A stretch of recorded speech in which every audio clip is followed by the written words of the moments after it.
All right. You know I don't like introductions here, Dan. Never. We just get straight bloody into it because if you're watching on YouTube, you can see the man sitting opposite me. He's the greatest to ever have done it for West Coast. He's the all-time leading goal kicker. He is a 3-time All-Australian, 2-time Coleman medalist. He's just kicked his 700th AFL goal. Goals for West Coast, 700. Make sure that's clear. I know that's important. Josh Kennedy joins us on BackChat. Hello, Josh. Hey, how are you? Yeah, good, mate. That's the nicest thing you've ever said about me, What? I reckon. Just that True. That rap. stuff. That rap. That was all off the internet, so it's not. It's not from him. Pick number 4 in the draft. Yep. Right, we're going to take you all the way back to the start of your career. Yep. 2005. Yep. Who got taken before you? So Mark Murphy went number 1. Yep. Is that fair? Yeah, definitely. Captain yeah. his club, Yeah, played yeah, on the yeah. street. Yeah, Good 300 player. game. Yep. Daisy Thomas went number 2, who was a little bit of a smoky. No one expected Daisy to go so high. But he did, I think he kicked like 10 goals in the grand final or something. Yeah, in the TAC Cup. In the TAC Cup grand final. Yep. So Collingwood picked up him. And then Hawthorn took Xavier Ellis. So X, who I got to play with later on down the track, or we got to play with. And then, I was lucky enough my name got, read out, but it was, I saw it on the screen back then. The internet was a bit slow and my name came up. You would have been on dial-up. Where were you? You would have been dial-up. Dial-up connection, 100%. So Making sure no one's picking up the phone. Yeah, so we actually had a massive night with me mates the night before. We were living in Scarborough. Cadbury Sweps is where my dad worked at, so he'd come over and he'd organise like the function room at Sweps in Aussie Park, just to get some internet connection, get a big thing up. And any goodies? Oh, did you get some kickbacks there, like maybe some soft drinks, some mate, chocolate? Lemonade. Mate, I grew up. So my old man worked for Coke, and then he went to Cadbury Sweps. Wow. And then my stepmom, who my dad remarried, she worked for Streets. It's the holy trilogy. And they lived on the Gold Coast.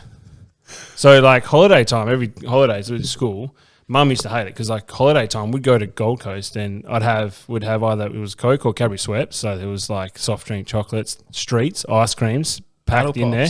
And then obviously they do a lot of sponsorship and stuff with obviously the theme parks. So we were going to Movie World, Wet n Wild, Dream World, like all the time. I did not want to be living in Northampton.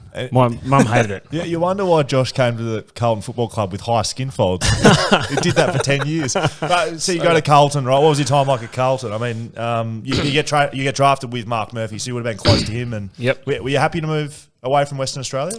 Look, I was a bit of I wasn't really too fast, so I wasn't, I suppose, like a lot of guys want to stay home and be close to, I suppose, where they grew up. I was just hoping to get an opportunity somewhere. So wherever it was, and lucky enough the name got read out number 4 at Carlton. I actually didn't know. I got a call from Dennis Pagan before it even come through the dial-up connection. So I didn't answer the first call. The second call came through. I was like, I don't even know this. No, I'll answer it. It was Dennis Pagan, and then that's the things that it's come up my name saying that I'm going to Carlton. So look, it was a great time there for 2 years, and me and Murph were pretty close, and we had a few other guys go through, I suppose, those first few years there, but it's changed. It's changed a lot since I was there. Any decent stories from Dennis Pagan? Yeah, was he your coach for your first 2 years? He was, yeah. So Pago, so Pagan's paddock. Pagan's paddock. Did he have that going? We at had it with Carlton? Fev. Yeah, had it with Fev. It was pretty much Fev just is the target, and that's it. So we all just get out of his space and You included. You see you later. Yes, yeah. You start near Fev when the ball gets bounced and get outside of the 50 when it's going in general play. So, and Fev just did his thing. So it was amazing being able to play alongside Brandon Favola. You kicked 11 goals there over 2 years. Yep. Is that why? Yeah. Well, Fev took it all. Yeah, 100%. Otherwise, I would have kicked like 100 or 200. And time in Victoria. We get into the stage where you get traded back to West Coast. Were you enjoying your time there for 2 years? Did you want to come home? Not at all. Not at all. I wanted to be a one club player. I think it's just being from Northampton, growing up in Northampton, country footy. You love your club, your loyalty, and Carlton gave us the opportunity to get over there. I lived with Grandma for the first 3 months because I've got all family over there, and then moved in with one of the boys, Luke Livingston, and really made some really close friends. And we weren't winning at the time, so we won a wooden spoon. That was my first wooden spoon. You're a two-time. I'm a two-time wooden spoon. Yep. Two-time wooden spooner. Yes, I am. Let's keep it at that, please. I know, it would be nice. It would be nice. But I made some really good friends. I'd love that Carlton gave us the opportunity, so I really wanted to stay and be a one-club player, but obviously things didn't pan out like that. Now, Dan wants to get into the Chris Judd trade. I mean, it's the Josh Kennedy trade, if we're honest. Like people call it the Chris Judd trade, but it's the Josh Kennedy trade. It is. Right? But before we get there, can we just clear it up on BackChat once and for all? Right? I hear a lot about your goal-kicking exploits. You've been a great player for West Coast. People look at you as a great Western Australian. Can you just clear this up on BackChat? Yeah. You're not a West Australian, mate, are you? I'm not. No, I'm not. It's your place of birth, and that's not where you were born. No, we're not. So I was born in East Melbourne at St. Vincent's. Bloody Victorian. I know, it's a Victorian. Which is, he's a bloody Victorian. I don't like telling many people that. I don't. Yeah, exactly. Dan's a big West Coast fan. That's just broken his heart. Right, mate? I'm okay. So I'll tell you why. So my old man. Tell me why you were born in East Victoria, please. Well, my old man's Victorian, so all the Kennedys are from Victoria, and the old man played basketball. So he met Mum at the RAS for basketball, and then he went on to play for the Canberra Cannons. So Dad was finishing off with all Canberra Cannons. He was looking to go back to St Kilda at the time. He got asked to be captain of St Kilda, which is the basketball team, NBL, for a year. And it was also time when I was about to be born. And Dad didn't want me to be born in the ACT. So he shipped Mum back, and I was born in Victoria. I was only there for like 3 or 4 months. And then we ended up, Dad went back to Canberra Cannons, and I had the first 5 years of my life really in Canberra. But I was born in Victoria, and then... So it's all a ruse. You can't be running around as a Canberrian, can you? No chance. Nah. You know what? I've just realised we've gone way too far. Oh my gosh. Why do I do that every time? You're so excited. Just forget everything you've just been asked. Got a very important question to ask you. It's something that we ask all of our guests. Every guest that's ever come on this show, this is the first question we ask. And I've got a little bit into it, but I don't know why. But it's like a little chihuahua sometimes. You're just ready to go. I do it. How is that coffee, by the way? It's not too bad, actually. I was quite surprised. It's great crema on top. But if it's good, it's everything to do with Margaret River Roasting Co. If it's bad, it's everything to do with my coffee making ability. Just so you know. Well, I can tell the coffee beans are good. Yeah, there you go. Yeah. Like it. Now, question. We know what you've done on the footy field. We gave you a little bit of a rap sheet. That's actually longer, but I just, we don't care. I'm here to tell you we don't care. I want to know your greatest sporting achievement not on the footy field. You're a great footballer. You've played a lot of games for West Coast and Carlton, 2 states. Kicked some goals. Coleman medals, all Australians. Yeah, couple of wooden spoons. Really good. But what is your greatest sporting achievement? Would you like some examples while you have a think? No, go on. Give us examples. Under 9 state 90-metre hurdle champion. I thought you were 400 run. 800. Yeah, I do it all. 800. I do it all. I'm just picking the best. Okay, Dan, it's yours. Well, thank you that you asked. 5 for 16 in the grand final, under 12s, Stuart Hill Cricket Club. Yes, that is the trophy right behind you. I know you've been looking at it. And that is the ball. Very good. Yeah. That's just one. I could have picked any. Hayden Ballantyne was a javelin thrower. Would you believe? Wow. Cal Sinclair was the lead singer in numerous high school plays, and we've allowed that. It's a bit of a technicality. We've allowed that. Yeah. I mean, Mitch Johnson gave his wife's sporting achievements as something he'd done. That was a bit Had of a some skaters. No, you enjoy your skating. I do enjoy my skating. I've never competed by that. Sport. I only really played. I played 2 sports, which was basketball and football, because I couldn't play anything else. You got any state championships? Oh, I won like high jump once at school, which is that's pretty good. Yeah. I went to we call it the ACC. So you win it there, and you come down to Perth compete, and completely came last in that down here. But I won it up there. Impress us, mate. You can't just be a footballer. I know you've done something on the basketball court. I do. Yeah. Well, I got best on in the grand final under 16s, right? Yeah. But I actually didn't play well. The only thing that stood out is I dunked it. Oh, huge. So I dunked it. I had 1 dunk, and I probably only had a few more other points, but I got best on, and I think it was purely because I dunked it. Full height rim. Hey? It's like a full proper height rim. I was probably another foot tall. Wow, that's great. I used to be able to jump. You know who the other dunker we've had on this show? Who? Peter Boll. the 800 runner. Oh, Peter Bowles' greatest sporting achievement was his dunking. ability to dunk. yeah, wow. So, I mean, you two are the guys have same, something in except, I common. mean, he's come fourth in the Olympics. And Yeah. you've just been meeting cabbages and actually- streets. And he left his hometown. He came won somewhere. Yes, They're correct. coming last. No, you've done plenty. Well, okay, I like that. We'll take that, won't we? We'll take that. Okay. Trade to West Coast. So you play 2 years at Carlton, make some good mates, but then the opportunity comes up in the off season of 2007. 7, yes. How, Yep. how does that go? How does getting traded go for a player? I don't think we've spoken to many that have been traded here. What's that process Yeah, like? well, so back then, like it was pretty full on. So I was over seeing the old man in Brisbane. So I was over there on the weekend before I kind of trade week started. And a lot of stuff was going through the papers that Juddy had just nominated Carlton, and then all of a sudden, players were getting thrown up. Fev's name was getting thrown up. Lance Whitnell, Manny Lappin, my name, and a few of the West Australian boys that were there at Carlton. So it wasn't really too much, but you knew your name was getting thrown up a bit. And Juddy wanted to go back to Carlton, so I ended up making my way back to Perth because I was going up north with a mate to a place called Halfway, Lucky Bay, which is kind of just on the stretch of beach. There's no power or nothing, just shacks, and just up there for a fishing trip and drinking some beers. And yeah, so before I went there, my manager rang and said, hey, you just need to be in phone connection because you might have to come down to Perth to meet West Coast. And I was like, oh, really? Like, surely they're not gonna, do they really want me?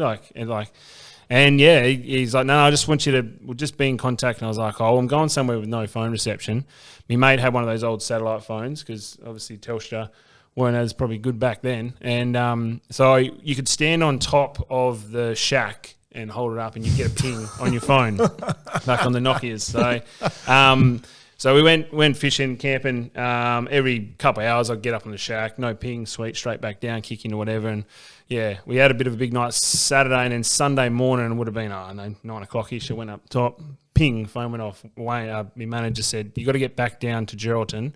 Woosh wants to call you, and West Coast want to meet you on Tuesday. And I was like, oh, fuck. So made my way back down. I was at Mum's house. I was in my sister's room on a phone call to Woosh, and yeah, it was pretty much, he was saying that he wanted me to come down and go through the club, and I just kept saying, mate, I'm not coming. Like, I want to be a one-club player. I don't. And he's like, yep, I understand you want to be a one-club player, but we want you to come down. We want you to meet some, show the facilities because this deal might involve you. And I said, I don't want to come. I'm not coming, Woosh.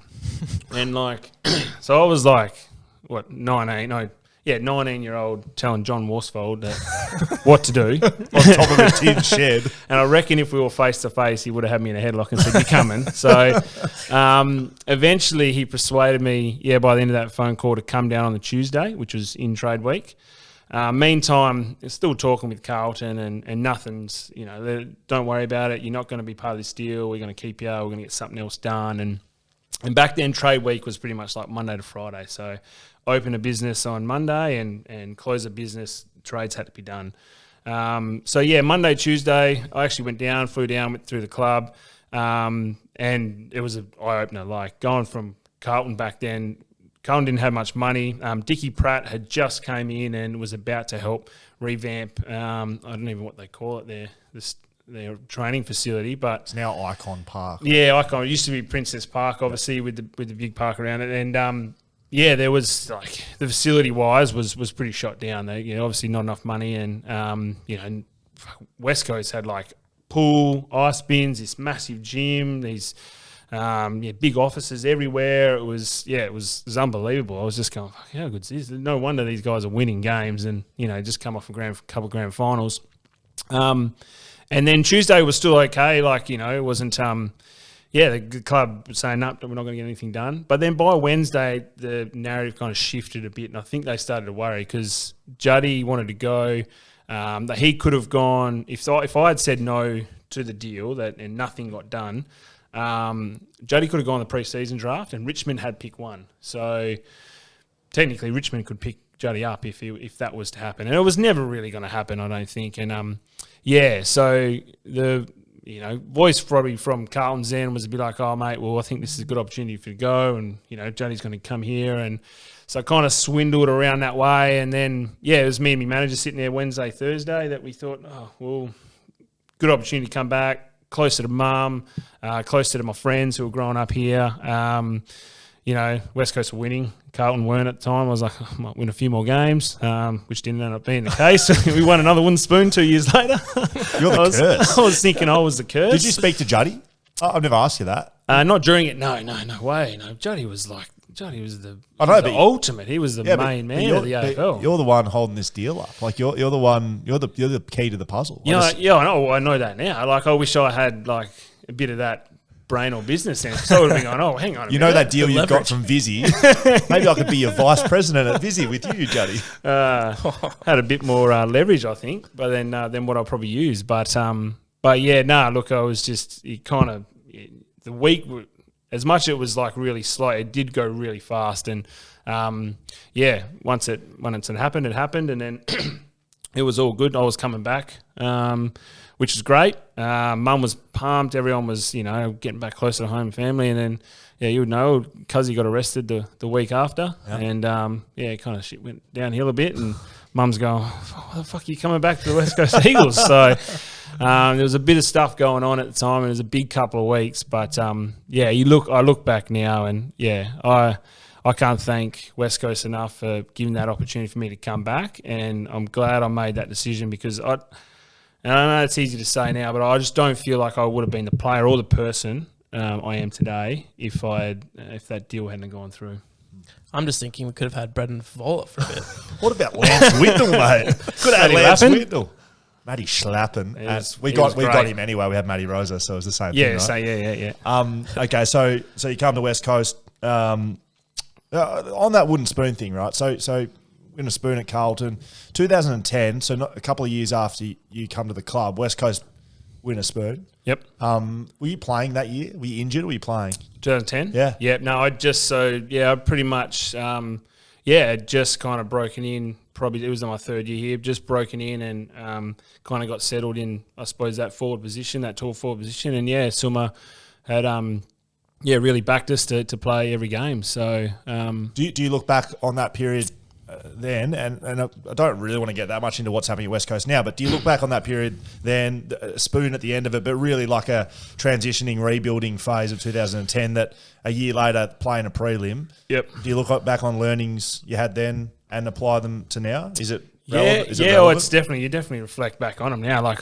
you look at some of the players, and even you're rocking in Mondays after these shellackings we've been getting, and how disappointed and everything, and everyone's in this mood, and you kind of some guys get shitty, and then you just start to realise they haven't been. A lot of these guys who have been there 5-7 years, like they haven't really success. They've only had it. Like young Liam Ryan, he's walked his first year. Subi, he's done really well. They win flags, and then he walked in. He won a premiership first year, and then we've been up playing finals, and then this is him and a lot of other players' first kind of down period. So you do draw a lot, and it's easy for me to go to them and go like, oh, mate, don't worry, it's going to be all right. Like just keep working on your craft, keep doing your training, keep staying positive, don't give up, because like things will bounce back up. And they sit there and go like, oh, fucking fuck off. Fuck, are we going to bounce back from this? Would you have been like that in 2010? I reckon you would have been. Yeah, I would have been exactly the same. I reckon I probably had Glassy and Coxie and Andrew Embley telling me the same thing. And I was like, oh, fuck, I fucking smashed every week. It's shit. I'm fucking winning the second wooden spoon. Like, you know what I mean? And I'd actually legit thought it was a curse. I'd won I played 22 in Carlton. I won 3 games. And then probably over the course of those 3 years, I'd won another, I don't know, we only won 4 games in 2010. So what do you put down turning it around then? It's not just time and it all turns around. Things have to. Yeah. Is it work rate? Is it buy-in? Is it connection with the players? Is it coaching staff? Is it game plan? Is it everything? I think it's it's a combination of it all. But I reckon the most important part of it is the self-awareness of every individual, like as a player. You know what I mean? Like being able to be self-aware of where you're at, and also being true to going like, I'm really struggling at this. This is my weakness. How do I get better at it? And then having that drive to go and get better at it while things are tough, because it's easy just to go like, oh, fuck this. I'm not going to do anything. I reckon that we had a lot of players, like, including yourself and everyone who just wanted to keep getting better even though we're getting smashed. And it just really put us in good stead, I think. And then you have another pre-season together, you get a bit fitter, and then things start to click, you know what I mean? Like, I think we lost in 2010. We lost about 4 or 5 games under a kick. You know, I remember Jonathan Brown, like Brisbane beat us by that last kick. Yeah. You weren't playing on him. That was was Brownie. It was Brownie and Spang. Brownie and Spang, yeah. Spang was playing it, but that game is Mitch Brown. Yeah. I mean, I thought back to that time as well because I look at the team now, not going well. Last 3 games not going well. But then you look at the 2010, so you had, a young Natanui playing, Luke Chewy playing, young Kennedy, and Schofield. And Sam Butler was another guy. I actually learnt to handball left-handed in 2010. I still can't kick on my left, and you know that. Mm-hmm. Josh knows that because whenever he was leading to me and I was running onto my left, he just knew that it wasn't like we had a couple of connections over our career that people would be just like, how the fuck did Kennedy know Will was going to kick it there? And the only answer is he's got no left foot. Left foot. There was never going left. It was always right, and I was always cutting back inside. But I learnt to handball on my left hand as an AFL footballer in my 3rd year. So I don't know if that says a bad thing. Why did I learn, or why did I not know? What did you go? I'm just going to handball left hand from now on. So Sam Butler and I got together. Neither of us. It was about what Josh just spoke about. It was improving yourself even when you're going poorly. And it's like, okay, what can I get better at? Like, I was a good runner. I could kick. I was contested, so I was competitive. But having no left hand, it meant that I would always get stuck. There was no way out if I was running onto my left. So if you at least handball 15 metres and hit the target every time, it gets you in a good position on the field. So Butsy and I would do this drill where we'd start 1 metre apart and we'd have to handball left-handed and hit right in the chest. And if we both hit it, we'd take 1 step back. And our goal by the end of the pre-season was to get to either end of the gym, which is about 30 metres away, big handball, and hit each other. And we did it. And so every day we'd go down there and we'd have to go further and further back. And the first miss, we'd go up to training. If you missed, we're done. Right. So you had to. It was mental as well as physical, and it applies to a little bit what JK's talking about. Is like, can you get yourself better when things are going poorly? Yeah, definitely. So then, what is that for you then? Like, you played a long time. So how do you get involved in that process? It's just picking. Well, the game changes so much. Like, I've been in the game for 17 years, and every year there's some little tweak to it.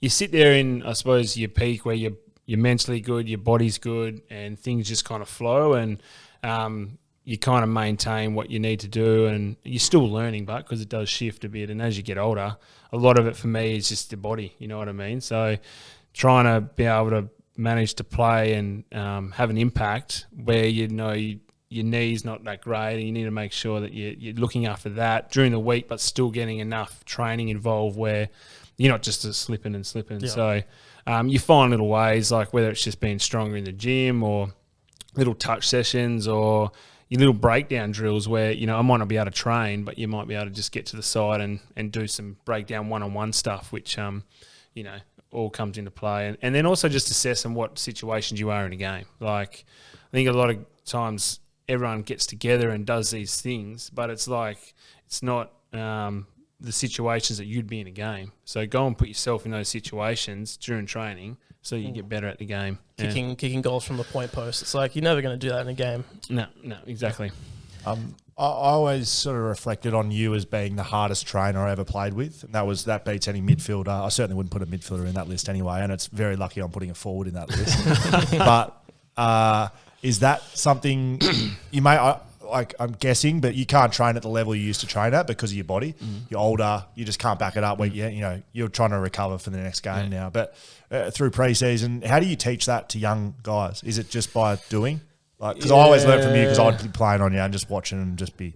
I knew if I wasn't working hard, then I was going to get made look stupid, which happened most times anyway.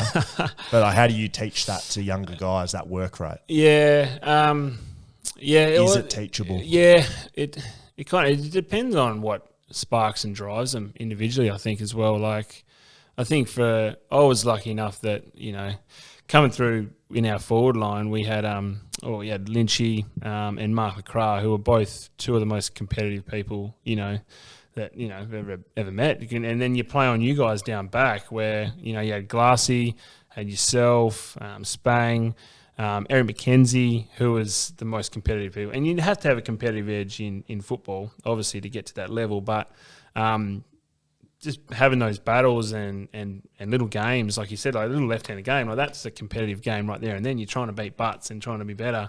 Those things just help you, I suppose, grow. And and then for me, training, it was, I suppose, Masto used to be the best runner, and it was like, how do I beat Masto at running back then, or how do I?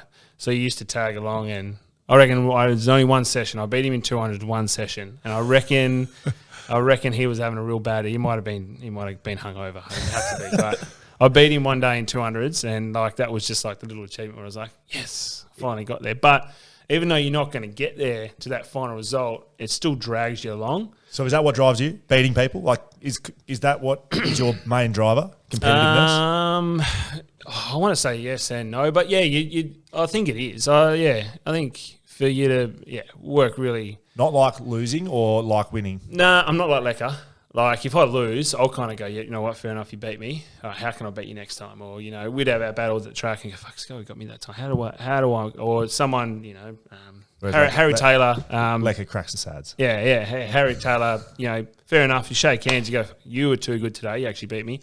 And then you go, and how am I going to beat you next time? But Lecker hated losing. So, but he was always a good driver. Like, he was obviously the best crummer. So, I had a focus one year where I just wanted to have the most crumbs inside 50 because I wanted to beat him at that. So you practice, and then you get a bit better at it. And I don't know, you see the leaderboard on the crumbs or whatever, and you're beating him, you're like, yes, I finally did it. And then that just, little things like that. So for younger players these days, I think it's just that drive, and you can help encourage it, but until they actually really want to do it, it's hard. You can push, I think.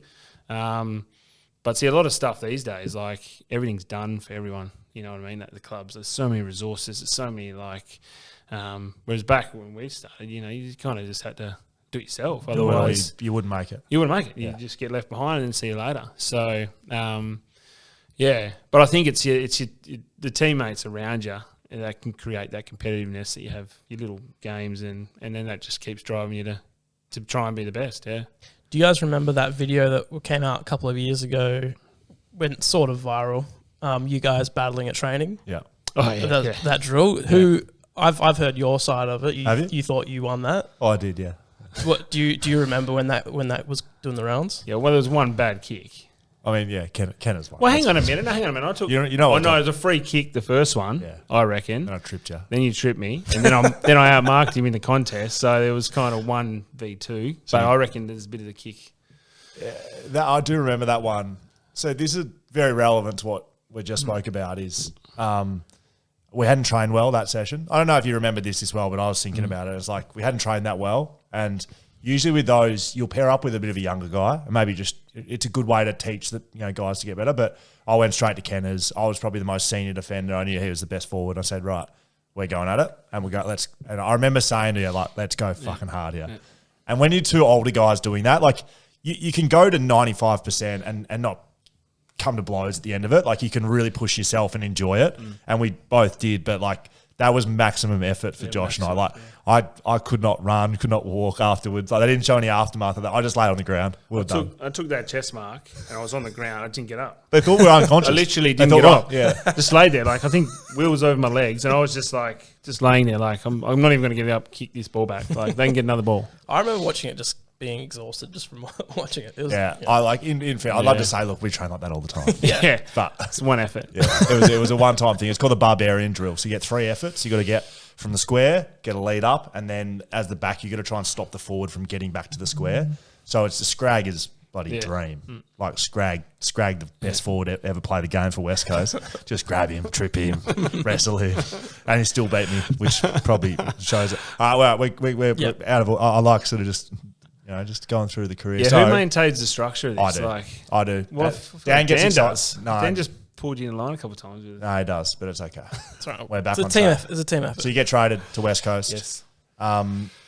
You play under Woosha, and then 2011 we bounce back and play a prelim after the 2010 Wooden Spoon.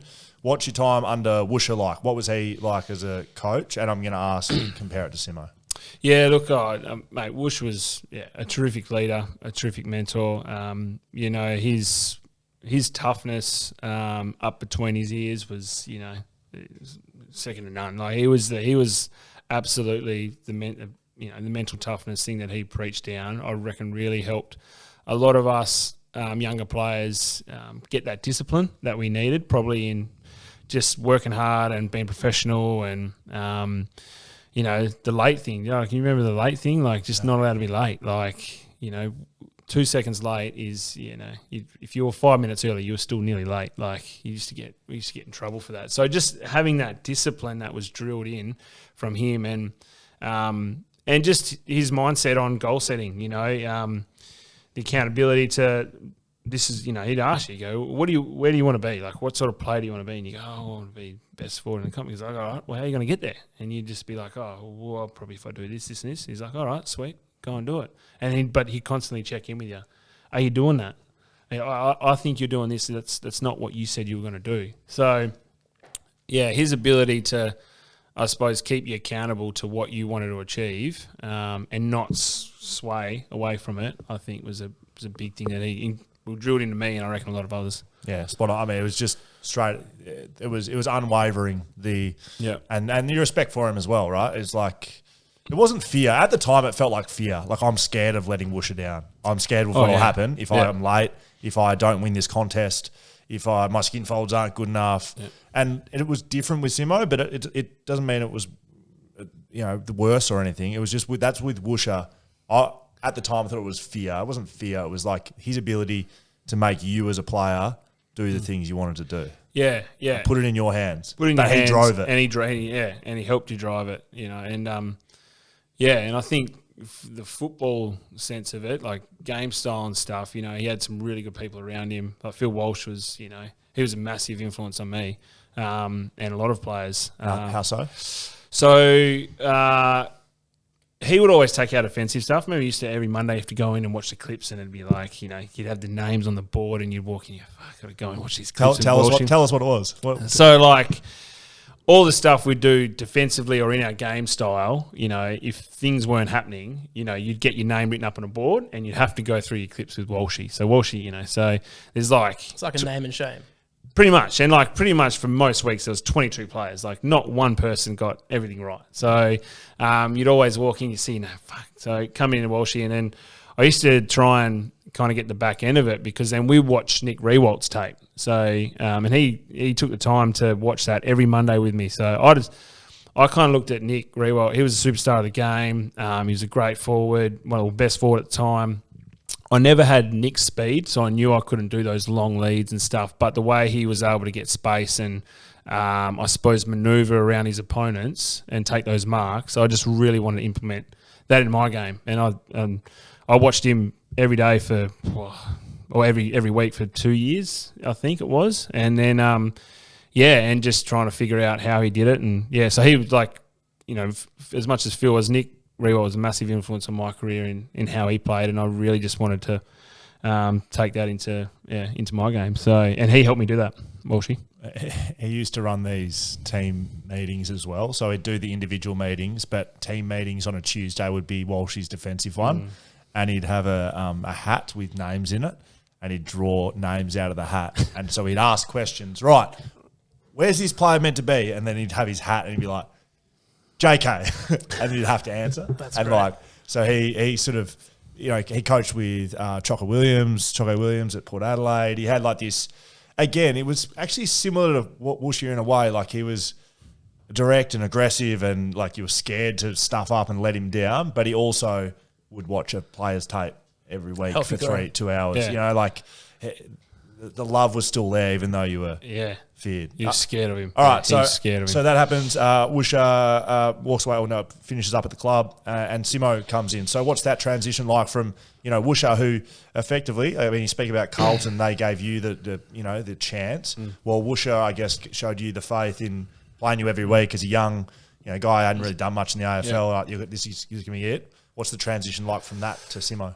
Yeah, look, it was a bit of a different time, I think, for the footy club, because John Worsford had been the centrepiece, for many years as a player and then as a coach, and Yeah, so to see us kind of go downhill, as a player, you kind of felt like you'd let him down, towards the back end. Things weren't going well in 2013 and a bit of the writing on the wall, I suppose. There's a lot of pressure on Whoosh over the last couple of years. And then, it came to an end and John Worsfeld wasn't going to coach anymore. So as a player and being through that time with him, you kind of felt like it was your fault. Like, I hadn't been able to do what Whoosh wanted and now he's got the sack, you know what I mean? And I'm still here. So it was obviously a bit of a sad time, but obviously a time where new beginnings needed to happen and some fresh voices needed to come in, and which is what obviously Simo did. And I can still remember our first meeting with Simo. Like Simo came, because that was the one year where we had our best and fairest pushed to November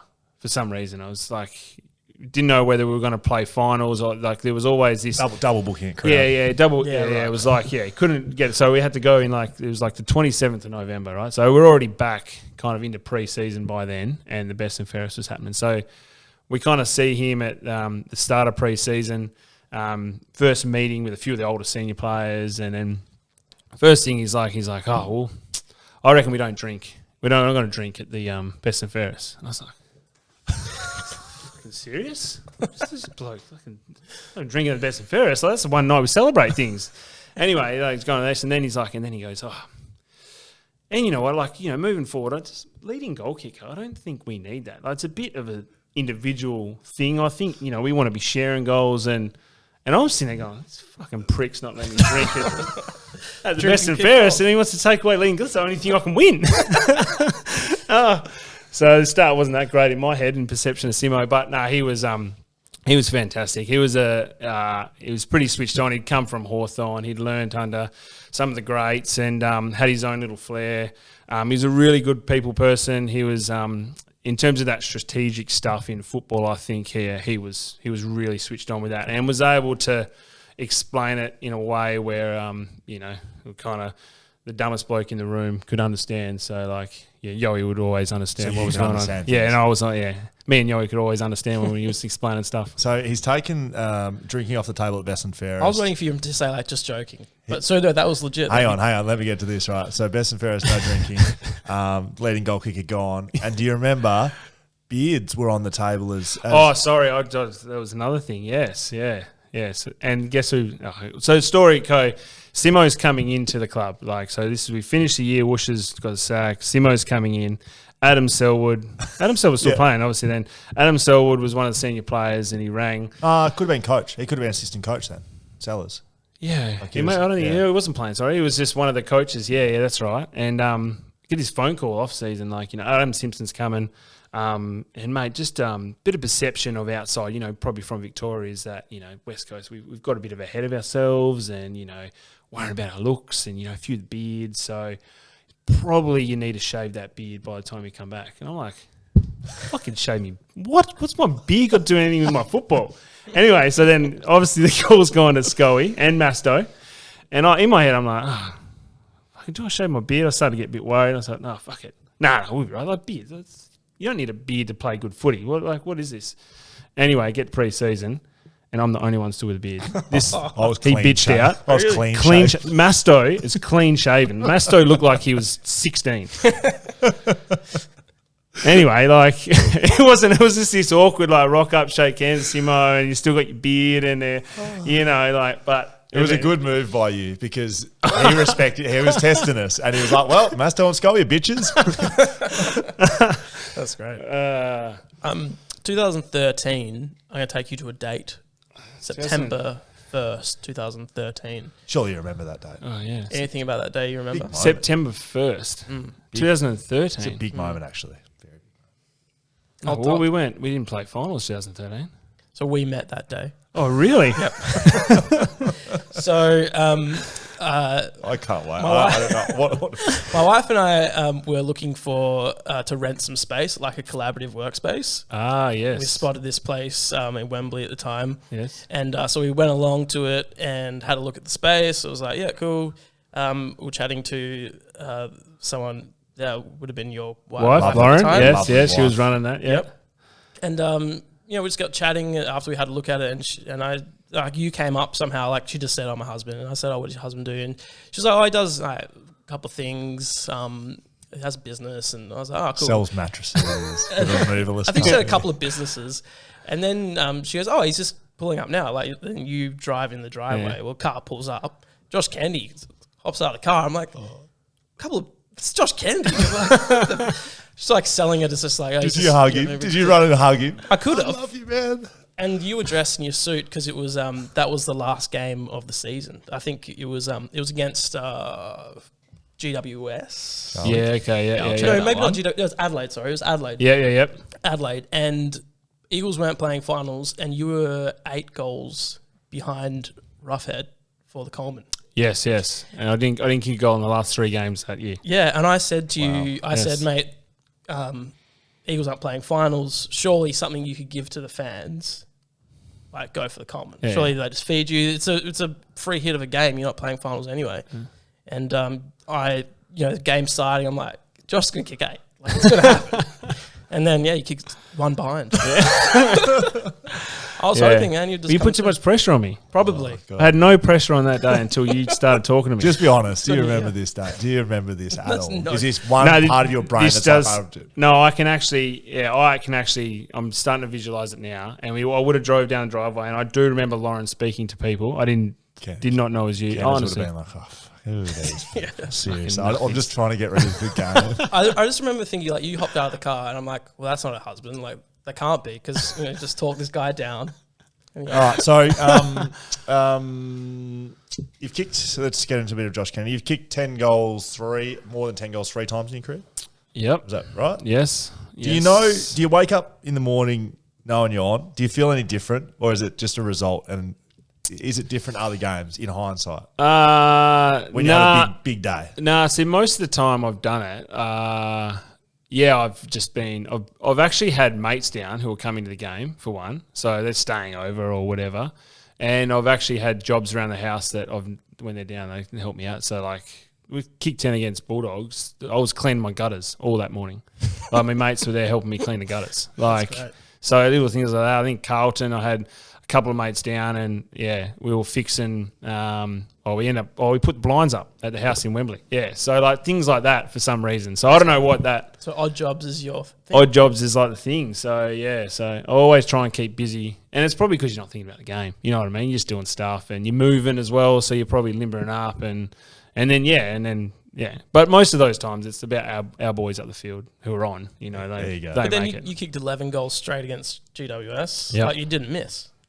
That's not just the boys giving you the ball. That's you got to finish it off, but you got to get the opportunities as well. So so humble. Yeah, so Lecker stopped kicking to me after that 11.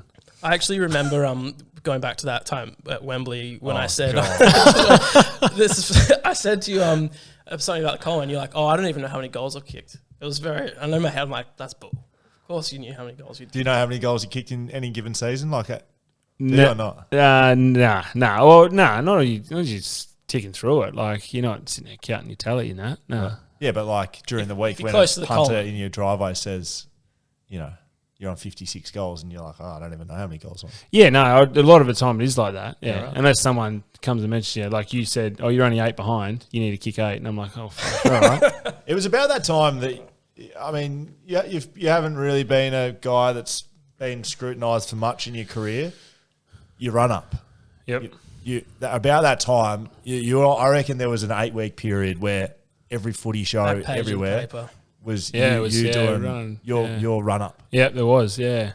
What's that like? Given that's your your craft. Like that is your number one thing. Yeah, well, it's interesting because I took the bit of the stutter. Me and Lecky used to kick balls into a wheelie bin as another competition, and you kind of didn't get in every time, but you'd get it in the vicinity. So I was kind of thinking, well, how do I take that into a run up? And I always had this little skip to get my casual 3 steps before I kicked it. So that's where it's kind of incorporated from. It kind of grew. Sometimes it was long, sometimes it was short, but I wasn't really fussed on the skip or the stutter. It was more the last 3 steps were the main thing. So, it did blow up a bit early on, and then it just became normal. And then it went from everyone going, what the fuck, what is this? Like, he's really, really nervous there. And it's funny because at the time I was as calm as I've ever been in goal kicking for some reason, which is bizarre. But or he's he can't get out of it, he can't do this, and all these things were coming in. Then it got to a point where it's like Auskick dads would walk up and go,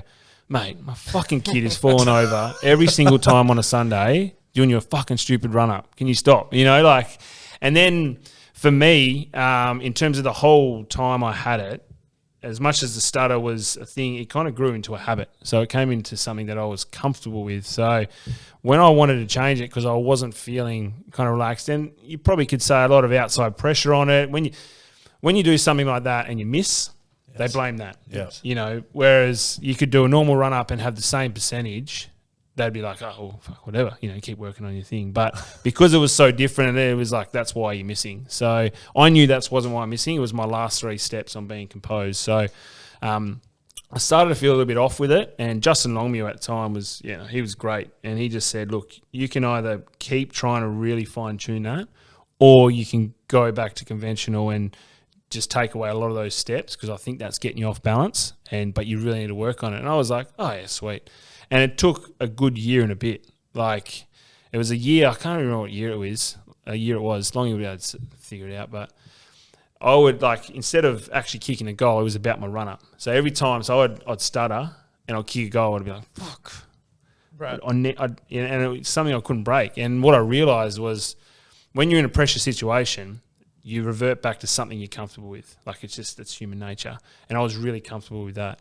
So for me to break it, it was really, really tough. So, but then eventually it kind of just phased out, and I still do a little bit of a skip just to get those last 3 steps, but I don't have that long kind of stutter into it. So you go. how did you just decide how much you're going to stutter? Because sometimes it was a really long. Yeah, well So like I said before, when you'd start, sometimes you couldn't stop. You know what I mean? It was hard to get that comfortable into those 3 steps, right. Because the main thing was my last 3 steps. So, Yeah. and it was I had so much support from Lecker was a big one. Every time I might have gone a bit long in the start, I got too close to the man on the mark, or you miss it, he'd just walk up and go, mate, last 3 steps, remember, last 3 steps. So that was my main focus in that whole setup. Whatever I did before, I wasn't really concentrating or thinking about, but I did get caught up in stutter a fair bit, because sometimes you fucking go for ages. Yeah. Yeah. So you've changed a fair bit about your goal kicking along the way. It changes. One thing I reckon you've brought in probably definitely in the last 5 years, but maybe even less time, is you snapping. Yep. So I don't think you've done that your whole career, but you've become I reckon you get anywhere on those angles, it's money. Anywhere from 30 to 50, and you're snapping. Is that a conscious decision? Is that something that you practice for a whole pre-season? Right, I'd be better off snapping than kicking a drop punt here? Yeah, well, I think over time you start to you figure out percentages in your head on what you're good at and what you can do. And I've always had a hook with my set shots. From my hip to my knee to everything that goes on. See, I always haven't been this is your set shot routine. You need to stick, you have to focus on just doing that, and that's all you do. Whereas I'll adjust sometimes. I might have my knees been sore, so my hips out a little bit out. It's a bit tight. I'll adjust with the angle I'll kick, just purely for it. And it's probably not the best thing, but it's worked for me. So,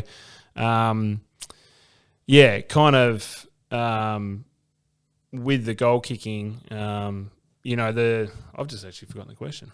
Snapping. Sorry. So back on the percentages.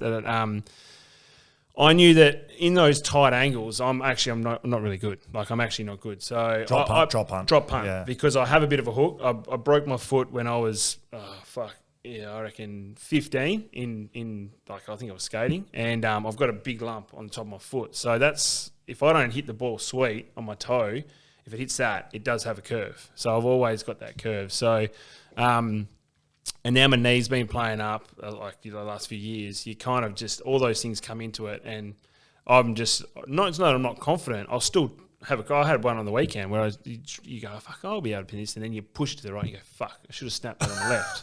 And I've just found that body wise, I'm able to snap on those angles, and in my head, my probability of kicking the goal is a lot higher than having a set shot on that angle. As much as you'd love to just be set shot and straight every time, the probability in my head's going, well, I'm just going to take that risk out of it, and I'll take the higher probability. I think it's changed now. 4 years ago, people used to be like, "Oh, stop with the the snap kicks." Well, but yeah. now like guys do it straight in front, set shot. Yeah, well, it's a hard thing, and when you miss, I've done it plenty of times where you probably could have a set shot straight, but you go, no, I'm probably going to take a snap, and you belly it, and they go, oh, While we're on why did you keep dropping? while we're on sort of technique, I've noticed your right hand there, your ring finger on your right hand's no, your right hand. That's your right, that one there. So this finger. The Yes. lock. Can you just show us? Can you give us both? No, both of your hands. Got the worst hands in the history of the world. Terrible. What camera we got here? This one here. Yeah, terrible. Is that That is disgusting. I know. Does that like affect your holding the ball? Like, can you feel the difference in? I mean, What about eating dinner with knife and fork, mate? Like, seriously, how are you holding anything with those hands? I know. Can you make a fist? Yeah. Never Hey? seen you spoil. No. Can you make fists? No, just. Oh, mate. This is why you're. are those? Is that a footy like just? Yeah, fingers. Yeah, I tape every single finger, every single joint here. I have, I reckon, a good 10 years. There was a point where I'd done a few fingers and stuff, and I was taping a couple. I can remember the day clearly when I made the decision to tape every finger. It was at the MCG playing Carlton. I think I had this one's always been buckled since I was 16. So I taped this one. That bump. Yeah, I taped this one. I had this one taped. I think I had these two taped and maybe one. And there was like 2 fingers that weren't taped. And I was like, I should just tape every finger just precautionary. It's like, nah, I'll be right. First 2 minutes, went to grab a ball. Simpson came through and hit me. And as I hit it, boom, dislocated my finger. The one that wasn't taped. I walked off and I just went, I'm taping every finger, every training session and every game from now on. So I've just done it. You do it yourself? Yeah, I do it. Yeah, I learned how to do it myself, yeah. So it's prep for you now? Like as much it is like support, actual tape support, it's like mental preparation? Oh, 100%. Yeah, 100%. Yeah, it's just like I take my wrists. I've never had wrist problems, but I love watching Jonathan Brown, and Jonathan Brown wore wrist straps, so I've worn them my whole career. That's great. All right, I'm going to go into a couple of your awards, just some quick questions around them. So Coleman medals, 2015, 2016, runner-up in 2017. Who beat you in 17? I don't actually really get annoyed with like stuff like that, but like, yeah, Bud beat me. Did he? Yeah, I missed 5 games. Came back strong, and I must have been 5. I was 5 up going into the last game. Wow. So I was like, just putting the third peg in the wall. I was like, especially Bud behind you, like greatest of forwards of this ever. Maybe. Yeah, pretty much. And I was like, I'm going to beat Bud. How good is this? And last game of the year, he plays on a Saturday or a Friday night or whatever. He's playing Carlton, and he kicks 10, and he goes 5 ahead. So I had to kick 6, and I was like, And then we were going into a game against Adelaide where we had to win by 23 points to get into finals. Yes. So it wasn't really a day you could be a little bit selfish and hang back and try and kick as many goals as you can. How many did you kick? Kick 1 goal, 4. Oh. Yeah. And like a belly out in the full, so you maybe. Yeah, I had a couple. Yeah. Oh, boy. Yeah, it was yeah. But we won by over 23 points and we made finals. Yeah, that's the Lewis Jetta chase down one wing and then kicks a goal late to the last game at Subi ever. The last game at Subi ever, yeah. Okay. No, I'm going to leave that. I don't want to hear your answer. All-Australian 15, 16, 17. Mm-hmm. Where are your jackets? They're hanging up in my cupboard. Really? Yes. Or you only get one jacket. You just get the different things on. You don't get different jackets. Really? Yeah. Did not know that. Yeah, no, you don't. It's like a prefect blazer. Yeah, it's not like Corey Enright's got like 9 jackets sitting up in his thing. He's just got like all the different years on that one jacket. So, okay, just say you won All-Australian this year, hypothetical. Yeah, you give your jacket back and they would put a... And so with the photo, you're wearing your 2015 blazer. Yeah, with the year on it. Yep. Does it? Does anyone else know? No, I didn't know that. But bodies change. Someone's wearing it looks like they're wearing the dad's suit one week. Yeah, I like, to be honest, that's 17 was the last one. So I actually don't know if I could put it on. Yeah, but yeah, that's what happens. So, yep. Very good. Yeah. Fun fact. 3 Ross Glendenning Allen medals. 16, 17, 20. What's different about a derby?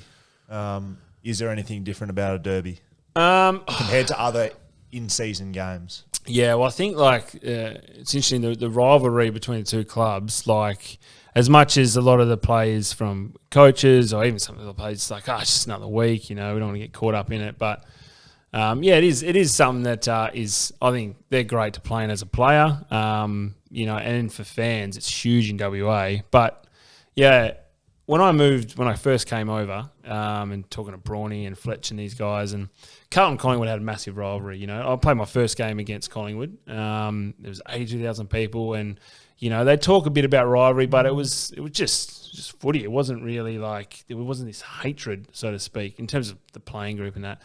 We come over here initially, it was those older guys. I hated Freo. I absolutely hated them, and you kind of realise, this is pretty big, and I think over time that is kind of not fizzled out. It's like we don't hate Freo, you know what I mean, but you don't want to lose to them. And we've been quite lucky being in that period where we won 11 in a row. So, and they had a good run on previous to that. I think my first two derbies we didn't win, and then we won that one when Ballantyne, remember, had that shot after siren. Definitely played on, so shouldn't even have the shot. Actually, speaking to Dean Margetts next week about it, so... Yep, that's definitely played on. Oh, it wasn't a free kick to start with. Easy... No, you spoiled. No. Matt Rosa spoiled, and it went straight over the boundary and called deliberate. Siren went. It actually was deliberate. If you want me to be... Was that Dino who called that? It was, yes. If you want me to be... unbiased. That's deliberate. You cannot... The first spoil wasn't... A spoil out of bounds from a mark is not deliberate. It was bouncing on the ground and he punched it out of a player's hand. That's deliberate. That, by the rule, that couldn't be more to the definition of deliberate out of bounds. I don't know, man. A bit of pressure coming from the front. We can see that JK still plays the West. You won that game. Relax. I touched that ball, but on the kick? On the line, yeah. Into the post? Yeah, I touched it. Or off the post, into the post? Oh, right. You were up there jumping around and you reckon you touched it? Yeah, I got over Nick Nat Nui. No, Nick Nat Watch the footage. Trying to jump on me. So you reckon you're the man who touched it? Yeah. You came from the front of the pack though, didn't you? No, I come from the side. Did you? Oh, from the front. Yeah, sorry, front side, yeah. We need to fact check that, Charlie.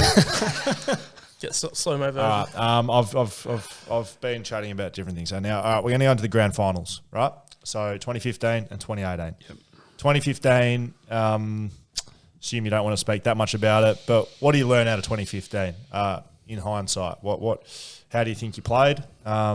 What do you take away as learnings, and what do you do reflecting back on that day? Oh, it's huge learnings. Yeah, it's something like you can hide away and not really want to speak about, and just speak about the good stuff. But it was a massive pivotal point, I think. Well, for me individually, and probably a lot of us, on being able to perform on the big stage, and the preparation you need to put in to a day like that. And yeah, it's funny. I don't think that I probably prepared as well as I should have, and probably not the mental side, but when things are getting heated, how to get out of that cloud and get back on task and be able to focus on what you need to do. A lot of the time back then, we had a really good year in 15. We beat Hawthorn in that first final. Kind of thinking it's very similar. Going to be a grand final. It's going to be a tough task, but you just do what you need to do and play against them the way you played against. And as that pressure started to build, I think on the scoreboard, I think, what I got to do? For us to win, I've got to kick 6. So then you just go away from those little things that I suppose come into it. And had a terrible game. Like for me individually, it was terrible. You win a Coleman that year, and your goal kicking that you needed to be relied on for a team, and I didn't kick one. Chip Frawley, who I've had massive battles over with over the years, and from when he was at Melbourne when we first started playing to the back end of thing, and I've always loved playing against him. He's a great challenge, he's a great player, and he kept me goalless that grand final, and it hurt heaps, and a lot of that pressure and focus came back on post that, and it was something that I'd never really dealt with, so to speak. And then you start to work on things on how do I get better in those situations? How do I put prep into my opponent to know that I can do everything to help expose their weaknesses and still utilise my strengths to be able to perform and impact? And then also when things aren't going your way, because sometimes they don't in football, how do you kind of get out of those little ruts rather than being so clouded the whole time, and then siren goes and it's like, fuck, we just lost the grand final and we got spanked by 46 points. Like, fuck just happened then. So, as much as it's disappointing for fans and everything, and you build so much up to that point, I think it really held, or me individually, in a good spot post that, and it just makes you, and you just learn. It's just like life. You make mistakes and you fuck up along the line. You just got to keep getting better. There's no point sooking about it. And I reckon that held us in good stead in 18. I truly do. I reckon there was a lot of us players who went through that, understand what it felt like to lose and also not to play well. And then once we got to 18, I think that really put us in good stead, especially after that first quarter when they kicked 5 goals in a row. So after 2015, the opposition analysis coach at Hawthorn came across to West Coast, John Wardrop. So he was the guy that prepared that team to play against West Coast. So he was a pretty good resource for us at the club. I remember one team session we had, it was out at like a university or something, and he got up and spoke about what Hawthorn scouted about us. Yeah, that was very insightful. Yeah, and so they spoke about West Coast. We were heavily relying on Josh Kennedy to kick goals. For us to win games, Josh had to kick 3 or 4 goals. Just on looking at our stats over that period, Josh plays well, West Coast win. So it was stop Josh Kennedy, and if they're going to beat us, the other forwards can pop up and kick goals to beat us, and stop Nick Natanui as well. And Pritter was a big one as well. Nick Natanui to Pritter was kind of the midfield thing, and then our back line. High intercept marking team worked well together, so bring the ball to ground. Rioli wins the Norm Smith that day, a small forward. So they pretty much executed everything, and they scouted the shit out of us. And we didn't do the same. We didn't prepare. Like you said, we win that qualifying final, and we think, well, it's going to be hard. It's a grand final, but we'll just do it again. Yeah, it's so Whereas true. they were like, this is how we beat West Coast. Yeah, and it's shameful to kind of look back now and individually go like, oh, why didn't I prepare as well as I should have for the biggest, that's like as a kid, like grand finals is huge. I've never been played in a grand final at all, junior level till, right there and then. And it was like, that's what your dream is to do. Why the fuck didn't I really fully prepare in what they want to do, what their backs want to do, what Chip was going to do, and what had gone in previous, games, and then what our midfield looks like if the ball's not coming down, or how that's going to look with the footy coming at you. So, yeah, it's really. Do you have an answer? Hey, why didn't you? Mate? Honestly, I don't like. I think you're naive to the point. I think for me individually, you got through the year on. We were playing well. We hadn't been challenged, so to speak, in a way that Hawthorn did it that day, and I reckon it just was like it was a smack between the eyes. It was a good one. And the result of their prep is Jeremy McGovern kicking 2 goals. I mean, I don't know how many games Jeremy McGovern kicked 2 goals in the 2015 grand final. Did he? I don't know how many games he would have. How did he do that? 2 goals. He was a backman. Do you know that? Yeah. Dan told me that before. Did he really? Yeah. Yeah, I double check the stats. Kick 2. I took a mark late and I handballed to Lecker. And I kind of always think like, oh, fuck, I should just gone back and kicked the goal, then I would have had 1 goal. But I handballed it. Bloody Lecker. So I handballed to him and he came up and goes, thanks, mate. And I said, yeah, no worries. And I was like, fuck, that was my opportunity. We would have lost anyway, so it wouldn't I know. would it? I know. So, okay, so move forward to 2018 then. So you clearly learned that you got to prepare better. I remember about you in 2018 were you drove a lot of the, you personally drove a lot of the, it's culture, I suppose, around the group of that week. You spoke to the group at the start of that week, out the front by yourself. One of the things was no sunglasses, no phones rule, both at training, almost around the club, and definitely in the grand final parade.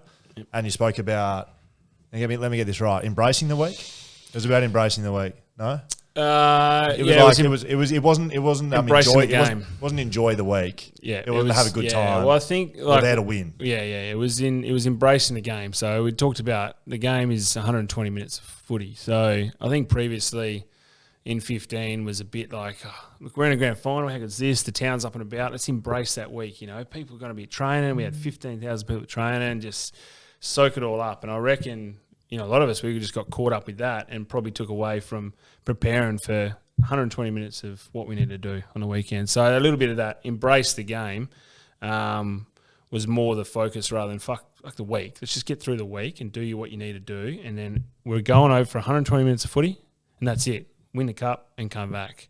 And just simplifying that was the point a lot of us were trying to make. No phones, no sunnies in the parade. It was 120 minutes. no phones. Or pre. No phones. Yeah. This is before the game. You're going to have photographers there, going to enjoy it. No phones, no sunglasses. What did JK say? No phones, no sunglasses. 21 players of the 22. No phones, no sunglasses. At the very back of the group, old Jeremy McGovern is sitting up there with his sunnies on, taking photos of himself. Is that who it was? Or was it Scott? Well, remember Gov had that bloody, or whatever he had, whatever. car accident thing with his bloody internal bleeding or whatever, and he wasn't going to come. And then I think the AFL made a phone call and said, Jeremy McGovern is sitting in the parade, otherwise he's not playing. West Coast isn't playing. You're not playing. You're not going to train on the MCG. Remember that? Yeah. They were going to take away the training session. They weren't going to let us train on the MCG pre-game. So Gov got rushed from wherever he was, sitting under a tree somewhere, and he and he rocks in. His cameras rock straight up, and he's boom, sunnies are on. And the reason for the sunnies and no phones was a little bit, and this come from Will as well, was photos and stuff and all that. You know, we're going to get that after. The best photos are going to be when you're holding a cup. So we don't want to look like rock stars, and that's what a little bit I think in 15 felt like. Was like, how good are we? Like, how good is this? Like people. 200,000 at grand final parade, sitting there getting selfies and everything like that, and just wanted to take away that kind of, I suppose, rock star feeling that you probably would get. And don't worry about the photos, just get there, just in there. We get there to train, and then we're here for 120 minutes footy. That was the main thing from it. And I think Hutchie was the other one who stood up and took a selfie, and he was a bit like, pretty much said to me, he just goes, "Fuck you, JK. This is a moment I'm taking." So he wanted it for his Tinder profile. I'm pretty sure, Hutchie. Knowing Hutch. Okay, so what are you? Some reflections on the game, perhaps. We've got to kind of move through a bit, but like just the game in itself. The start, different moments. You kicked 3 that day. Yeah.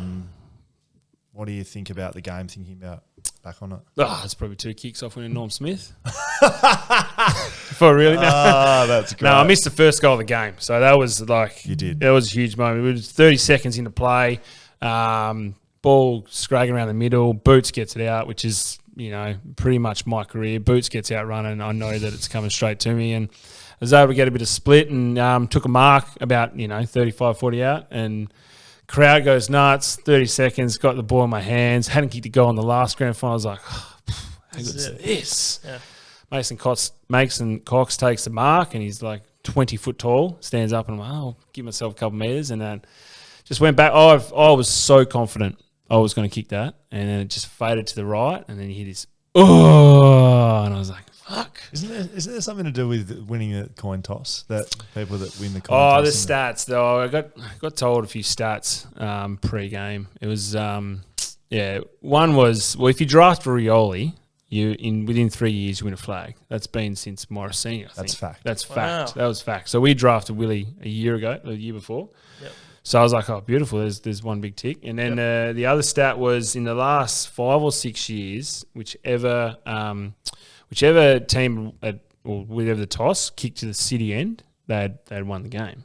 And I was like, oh, so Bung usually comes to me and is like, which end do you want to go? I was like, if you win it, go city end, because the odds are saying that we're going to win based off that one coin toss. That was all we were relying on.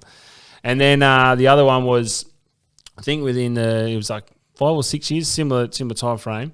The team that kicked the first first goal lost the grand final. Yeah. Right. So part of my head in thinking we're missing that first goal was, they can't kick a goal here. I'll wait till they kick one.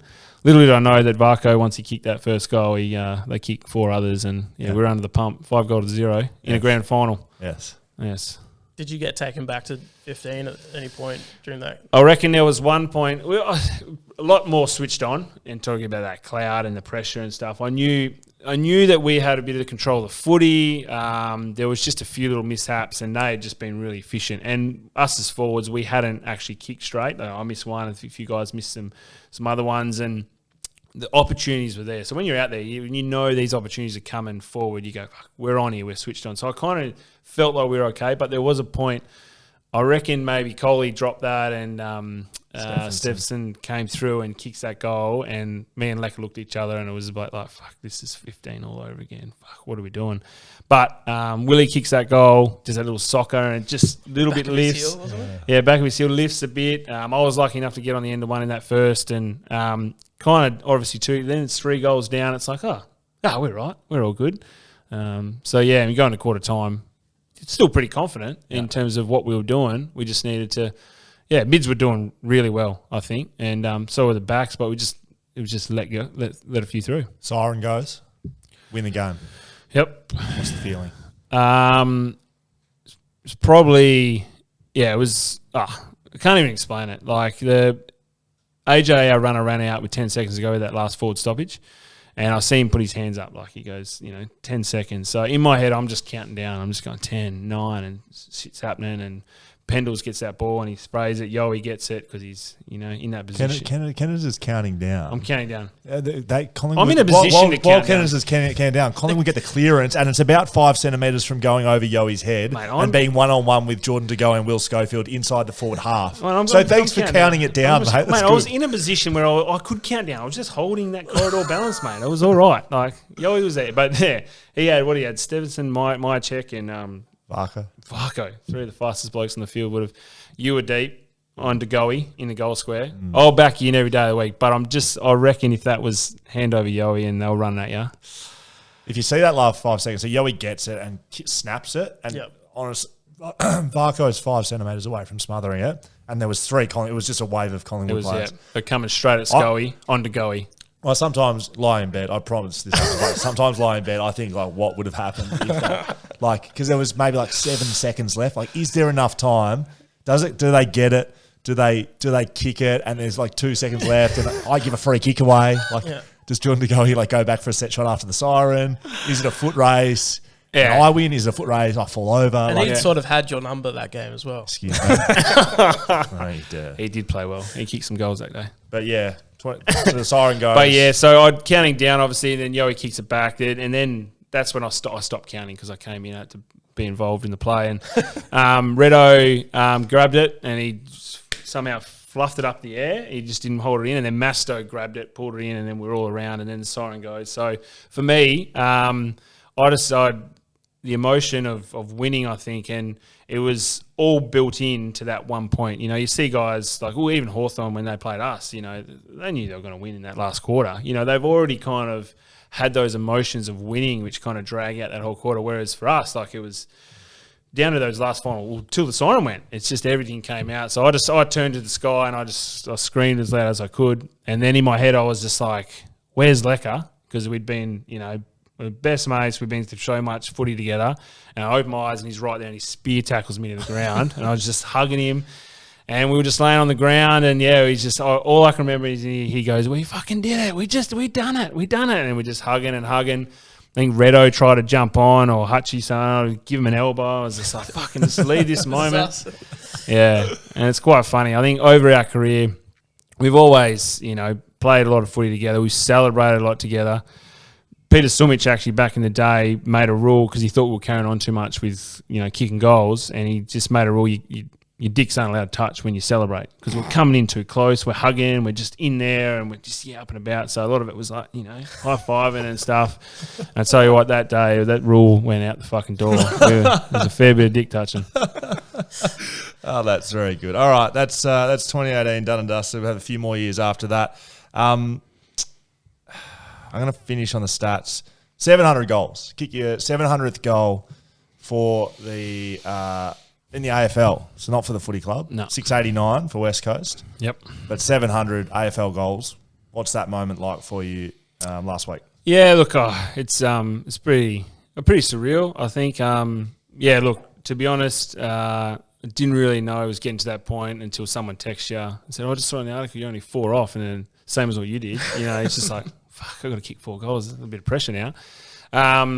And obviously, coming off into Richmond, we had they spanking us in the first half. I wasn't anywhere near it, couldn't get a touch. And so it kind of goes out of your hair, but then you kick a couple, and then, you start ticking over in your head like, oh, well, kick one, there's 3 more, and you kick another. It's like, oh, there's only a couple. And out of it the whole time, Mum had come down, which was good. So Mum had come down and she's sitting up there with Lauren in the stand and she was at that pocket, at that end. So kicked another. There was only 1 to go, and then we were obviously getting spanked. So it's kind of, you just try not to get spanked by even more because it was 109 points in the end. But yeah, lucky enough, Dicko won that contest, sends that handball, and as I snapped it, it kind of went through. And yeah, it was just a moment where I was just so glad Mum and my wife were there. That's what I was waving to. I was waving to them in that pocket. Because they've sacrificed so much for my career, Mum and Lauren, and so to have that point, even though we were losing, it was kind of like just a bit of a thank you, and yeah, it's something I'll probably look back later and reflect on a bit more, but it was a pretty cool moment. You looked emotional. A little bit, yeah. I think just because, you look. Well, the supporters are the big one, the fans. As much as we perform and you feel like you give to them, like what they've given me over the years is like, I can't even explain it. Like it's something that I'll always cherish forever. And to see them stand up and clap, you're like, fuck, get teary, like going back, bolters, like the opposition shaking hands, fucking just trying to be tough here. Yeah. But yeah, it's a special moment that I'll never forget. Yeah. Do you count it as 700?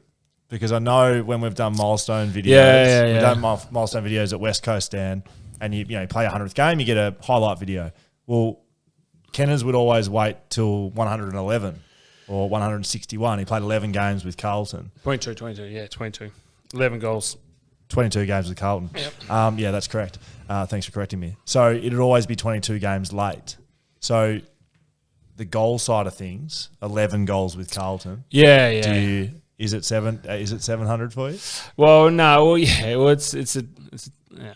I think if I do kick another 11 goals this year, like it would be another special moment where we've done it, for West Coast. If you kick 12, you pass Pav as the most goals for a West Australian team. He kicked 700 for Freo. I got you. Yeah. All right, there's more pressure there. I've got to kick 12 now for the rest of the year. That's all I've got to do. How many games? 16? You've also got to play 16 games to play your 300th game. Yeah, no, we've got to play finals, don't we? Well, I don't know. I missed one with 16 COVID. rounds left. Yeah, Charlie's done the calculations potentially wrong. So somebody put this in Schofield. Don't throw it to someone else, Charlie. You're the one telling me, mate. So you think you need one finals game in order to crack 300? Well, I think I had to play every game this year, which was when I was looking at going on this year. I was very unlikely that I was going to play every game, but still give yourself every opportunity. But yeah, I missed with one with COVID, so I thought we got to play finals to get that 300 mark. Maybe you can join the 9-4 club. I finished on 194. Maybe you could do 294. Yeah, well, I probably will. Probably get to that. Yeah. Yeah, unless I can get through 16 games. It's just me a part of that club at the moment. You can join that if you like. I forgot about I forgot about the bye. So it's 15 games left this season. 16 weeks. 16 weeks. There you go. So will you play again next season? Will I? Oh, like it. No, I don't think so. I don't think I will. Yeah. Right. Yeah. Heard it here first on BackChat. So you might end 299. Could be. Yeah, could do. Possibly. Yeah. I don't, to be honest, the way the knees go and everything, like I don't even know if I'll get through those 15. But I've been watching that rig of yours. If you play 15 games for the rest of the year, I'll do a lap around Optus Stadium holding 2 fillet of fishes. Do you like fillet of fishes? Do you like if you had to eat a fillet of fish? You can't say anything. He's got to eat Tommy Jacks. Do you like? Nah, double whoppers are. Such a rat. Speaking of, what's your thoughts on the lap around Optus, like for retired players? You rate that?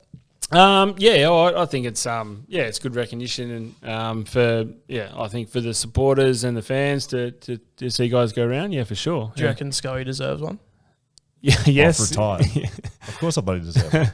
So why would you? So I've just seen players this season do it that retired after Scully. I'm just curious, like if it's do you have to reach a certain? I actually don't know. I don't know. You are asking probably one of the leaders at the club. Yeah, no, just good question. It's probably a good point. Feels like I haven't even thought about that, Sco. So look, I can't say that I haven't thought about it, to be really honest. Yeah, but it's a bit weird coming from me. But I mean, you guys are talking about it, so I mean, I guess I can join. Yeah, we could probably bring that up. Love a lap, to be honest. It's a bit late. It's a bit late now, isn't it? Is it? Is it? I mean, is it? I saw. No, I mean Redden going around. Venner's going around. Venner's had one. Yeah, Venner's had one. Yeah. That's going. All right, that's good. We could walk it up the chain. quick little touch on, we spoke about it with Kyle Godwin. He's a vice captain of the Western Force, rugby player. He's the fines master at Western Force. And we were just speaking about it and made me think of just an all-time moment of spinning the wheel when you spun up, called the coach a nickname in a team meeting. Yeah. Can you... I did my best to talk through Adzi was the nickname. Yeah. How do you think Simo took that? Do you think well? Well, not really, because I think we hadn't won on the weekend, and it was a probably opportune moment where I didn't want to let the boys down, but in hindsight, probably shouldn't have done it at that point in time. But we used to roll our fines straight into like a team meeting. I don't know if Scott you mentioned that. So we've gone through the fines. We spin the wheel of having to get up for a fine, and it was call the coach a nickname in a meeting. Was it Adzi, or did we have to make up something? We made up Adzi. Yeah, you made up Adzi. Yeah, call him Adzi in a team meeting. And I suppose as one of the senior players, and I've always tried to get around with the boys, and I said, "Oh, fuck it, I'll do it." Your buy-in's been high for your career. Yeah, I'll do it. I'll do it. And then, kind of and ahhing, I'm thinking, when's the best opportunity? Is your heart like pounding? Are you thinking about it? Yeah, 100%. Yeah. We've just come off a loss as well, remember? So I kind of knew, and I was kind of see how the thing was, like the meeting was, the vibe of the meeting was going. Simo started actually all right. Like, I didn't think it was too bad. And then he asked me a question, and I think everyone just like froze. This is it. And I was like, this is my moment. All right. So answered something, and I was talking, and then he like cut me off. Like, he actually like went straight into something else, and I was like, oh, fuck, I missed it. And then he kept talking about what we were talking about, something that, and so I had more info. I was like, oh, excuse me, Adzi, can we just? And then I went back into this, and as I finished, everyone kind of went, oh, like the laughter quiet, and he stopped and he goes, did you just call me Adzi? And I was like, oh yeah, and everyone erupted, and then he's just like, yeah, and then he moved straight on to, and I was like, oh, fuck, he didn't laugh with it. And then anyway, so I didn't even listen to the rest of the meeting. In my head, I'm just like, okay, what do I say to Simon? And then meeting finished, and I was just like straight up there, and I was just like, oh man, I'm so sorry, probably timing with that. And he's like, yeah, timing's probably not the best after, probably want to get some points off across that meeting. I was like, oh yeah. Anyway, he changed the whole fine system thing. And then, the funniest thing about it all was that afternoon, walking down the hallway, Hamish Brayshaw walks past him and goes, Adzi? Walks past him.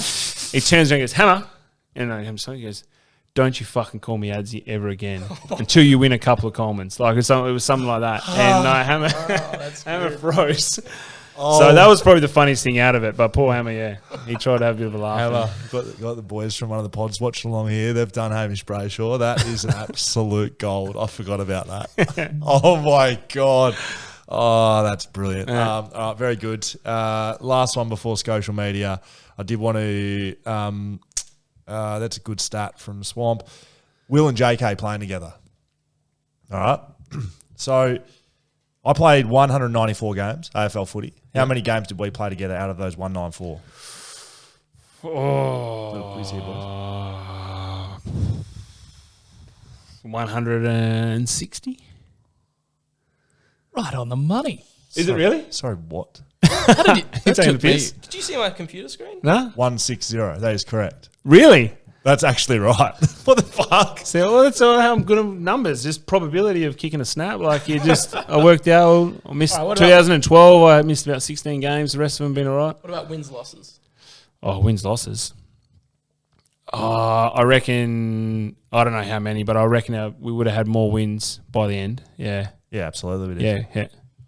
Sort of a ratio. How many wins? If 160 games, how many of those did we win? I'm going to say 102 wins. Very close, really. 92. 92 wins, 67 losses, 1 draw.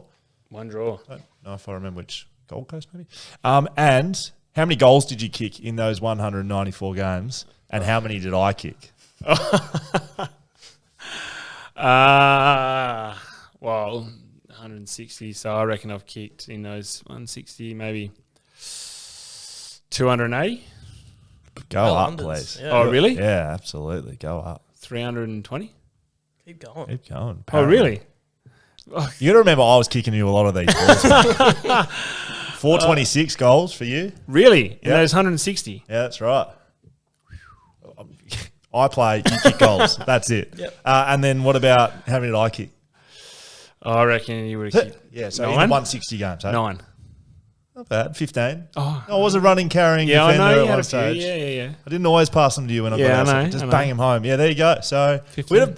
I reckon Bunga would be the only other bloke, but he missed a full year with a broken leg. And It I was played 2000 every game that year. It was 2009? No, 2000. Yeah, maybe 10. Maybe 10. I reckon he got injured at the start of 10. Okay, got you. And so I reckon you may be my number one, my partner in crime. I missed 16 in 2012. Remember, I did that syndesmosis. Lucky did his knee that year.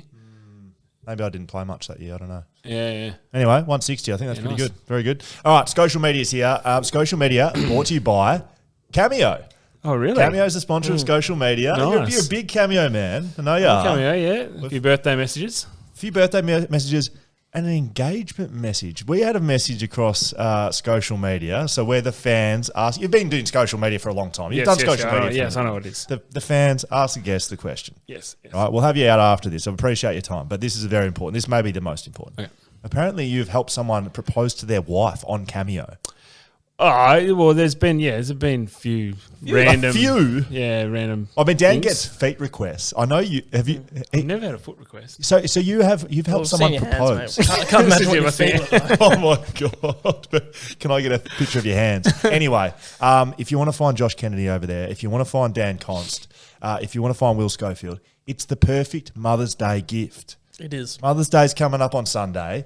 Just jump onto Cameo and get JK telling her how much that he loves your mum. You love a plug, eh? Oh, I've got it, mate. I've got to do it because it's a perfect thing. Cameo, you can find JK over there. You might even be able to find Charlie over there for Mother's Yeah, Day. might be on soon. Yeah. Maybe some of those single mums for Charlie. I don't know. Oh, just saying. There's single mums out there. There's a market for it. Yeah, that's correct. All right, Social Media, let's get into it. Katrina J. Mercer. Okay, whilst performing your Zen barefoot stretching routine on the grass right before a game, what are you really listening to in those headphones? Blink 182. It's my favourite band. Zen. No, it's it's just my, funny. it is. People think you sit out there and you're listening to And but yeah. Well, I do a bit of harp playing. grounding. I connect with the ground. Obviously, there's a bit of that stuff, but Blink 182 is usually what's in my. That makes me happy. All right, we're doing this rapid fire. I like Yep. it. Riley J. Nelson _ Who was the grumpiest teammate you had to come up against at training, and why was it Will Schofield? Yeah, I was just about to say Scully. Yeah, There you go. the fuse. I mean, I wasn't that grumpy, was I? But you're a fuse. You use the fuse all the time. But it never lasted into the change rooms. It was just there, and then or sometimes it did. Okay. You're pretty grumpy. Some sprays? See Scully give some sprays on the field? Oh, no. He would never have an argument with anyone. T.money97. My son won a local raffle and got to do a kick-to-kick with JK. Josh got him clean in the head with a Ripper Falcon and gave him a blood nose. My boy supports the Dockers now. I'm pretty sure that's true. I think that's true. I'm pretty sure that is. Yeah, I do remember doing some kick-to-kicks and I've poled one straight in the kid's face. You've done a few appearances over your time, haven't you? Just I've done a few, give yeah. back to the community. Yeah, there's been a few of those. Yeah, in the community where Good bloke. that one didn't really go too well. Matt Cutback _ JK is known as a man with a lot of fingers and a lot of pies outside footy. Which past or present teammate is the most active in trying to make a few dollars away from the club? Well, this guy here has got more fingers than anything. Yeah. Jerry McGovern's probably one as well. Yes. And Dom Sheed Yes. is probably the other one. That's the holy trilogy of West Coast players. You actually listed those exact players before Did you ya? came in. That's correct. About Yeah, this sort of thing. because maybe ask for a signature after this, and I said, well, I hope you've got your cash with you for the signature. No, because- don't What? write that narrative, me. Okay. I mean, the fingers in the pies, I would not want those fingers in any pies that I've seen, mate. They're just horrible. Good spam with. Jamie.Signmeyer.music. Hey Josh, back in the day I worked at Harvey Norman in Aussie Park. Yes. And you continued to bring in a laptop from the prehistoric era to be repaired and reset despite us constantly telling you should fork out for a new one. Are you still using that laptop? What was on the laptop? What did you have on there? Well, I thought you just fixed the laptop. You don't have to go and buy a new one. And I didn't. There was the time where I didn't want to go to Apple. I didn't want to go to an Apple. Stubborn. So. Josh Kennedy, the most stubborn person I've ever met. Had the I Microsoft don't want to do this. Doesn't matter how good. Didn't want to go to Apple. It was too hard. Everyone, all these different plugs and shit. I was like, no. So fix it. And Do you still own it? No, they got chucked out probably a couple of years ago. Couple of years ago. Back in 2010. Oh, my God. All right. T_Dizzy, triple_, I believe. A lot of underscores. Absolutely love those. You don't score 700 goals just by being a calm, composed, carefree character. Describe the beast that is Josh Kennedy on the football field and what's driven him to still be one of the best power forwards in today's game, even at the age of 34. Oh Jesus. Quick fire. Thanks. We've already got your life story, so. Yeah. I watched you. Probably my teammates. The teammates have been the biggest driver. So I was calling the game from under the 6PR box on the weekend, and I was watching you in the last quarter, and it was post 700, and you were like you're at a post play, so you're down long down the line play, and you were fighting your opponent, working your ass off late in the last quarter. I would have to say from external, it's your work rate. Is it not your work rate that's got you there? Isn't that what it is? That's how you've built your game. Not by kicking goals. You don't build your game on goal kicking. No, well, I think the biggest thing back in the day, which Peter Sumich just got ringing in my ear, was like, theory is if you get to as many contests as you can, you're going to have more opportunities to have the ball in your hand. And if those contests are inside 50, then you're going to have an opportunity to have a shot on goal. So, yeah, work rate to get to as many contests as you can. You also like the old slide mark. I'll notice you like to get on the ground and slide for a mark. I'm not quick enough. That's probably because I'm not quick enough. So, yeah. X Green 12. Yeah, this is old mate. Not a question, but literally proposed to my now wife with a personal video from JK. That was incredible stuff. So if you want to start propose, if anyone needs to propose, Cameo is the place to go. 5 Josh Cameo. Very cheap over at Cameo as well. Perels.com.au. Rate Northampton AFL players at all time best to worst. We've got the Northampton legends now, don't we? We got 9. Yeah. Yep, we got 9. So best to worst. You don't have to just give us your best and your worst. Yeah. Best. I'm going to have to say, I reckon Harry Taylor would have to be the best. A few flags, few Australians. Worst, he's me good mate, but Liam Anthony. I thought you were going to throw Cooper under the bus. No. Liam played for North, and he was born in Northampton, but never really played for Northampton. But he's still got a statue. So wow. It'd be a bit like you with Western Australia and being a Victorian a little bit. I'm a Sandgroper now, mate. Oh my You can't God. be one now. No, that's correct. Excuse me. I've lived here my entire life, Josh. James G. Hossian or James Hossian? Don't know. I robbed your beard when you were drunk post 2014. Then drove you to Northbridge. Do you remember? Probably not, but thank you for that lift. Saxon not sound. Me being a tight ass, not getting an Uber. Ubers probably weren't back then, were they? What is the longest snap for goal you can do? My guess is 46 metres. Oh, no, Saxon, come on, mate. I'm not handsy. I'm not. Well, this isn't a 12-year-old footy clinic where they ask how long can you kick the ball. That'd be the most. Yeah. Tell us how far you can kick the ball. 150 metres, and they go, wow. Sorry. Oh, almost misses. done. You've got 2 minutes left. Nata J23. Who was your favourite backman, past or present, on your own team or an opponent, and why? Sorry, Scott, I'm not going to say you, but fine. Eric McKenzie, me and him battled it out, as we were younger over many years, and I reckon you talk about those players that help you get better. He was someone who, definitely helped me with a lot of those battles over pre-seasons and training sessions, and Eric McKenzie would probably be one from our team. Bray and Ethan. How many times have you been mixed up with Josh P. Kennedy? Plenty of times. People happy or disappointed? Are you Josh J. Kennedy? I'm Josh J. Kennedy, yeah. There's plenty of times been mixed up. Phone calls going to grandma from people saying like, oh, Josh has hurt himself, so she'd ring me and everything. Like, you know what I mean? Right. Like, so little things like that. But probably the biggest thing was grandma sometimes would also ring me and go like, oh, you did so well in the Brownlow medal the other night. Oh, that's so cute. Whereas I didn't get any points. Like, That's great. Bray, Loveridge. Last question. Did the Waffle supply a private jet for you to get up to Northampton on the weekend? No, they should have. Buy your own way up there, did you? Yeah, of course. That was good initiative by Well, you. why are you making me out to be a tight ass? No, I'm talking not. about these are this the people. cab. I'm just Hey, reading. hey. You just go, oh, did you buy your own way up there, did you? I was just wondering. As if like, what? How else am I going to get up there? I love that you're so prickly, which means we're probably around the money. He's touching us. Mate, I know you got to get out of here. You got to grab your kids. You're a family man. We appreciate your time. Sort those fingers out, mate. Honestly, that's scary. Wear scary some gloves. I will finish on. So thank you, mate. No worries.